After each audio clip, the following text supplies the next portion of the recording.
প্রতিটি পরিবারেই এমন একজন বোকা পুরুষ থাকে যে তার পরিবারের বাকি সবার জন্য খেটে খুঁটে নিজের জীবনের বেশিরভাগ সময় নষ্ট করে দেয়।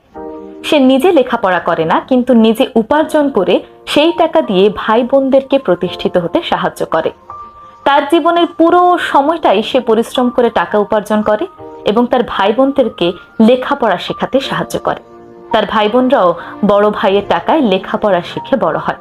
একটা সময় পর তারা প্রতিষ্ঠিত হয়, বড় বড় চাকরিও করে এবং তারা নিজেদের আখের গুছিয়ে সুন্দর করে আলাদা হয়ে যায়। তার জীবনের সকল উপার্জন দিয়ে ভাই বোনদেরকে লেখাপড়া করিয়ে প্রতিষ্ঠিত হয়েছে। মধ্য বয়সে গিয়ে মানুষটি দেখতে পায় না তার কাছে আছে পুঁজি, না তার কাছে আছে লেখাপড়ার জ্ঞান। যেই লেখাপড়াকে ব্যবহার করে সে আবার নতুন করে তার জীবনের পথটাকে গুছিয়ে নিতে পারে। অলরেডি তার ভাই বোনরা কিন্তু তাকে একা করে নিজেদের আখের গুছিয়ে নিয়েছে। এমন পরিস্থিতিতে সেই বোকা পুরুষগুলো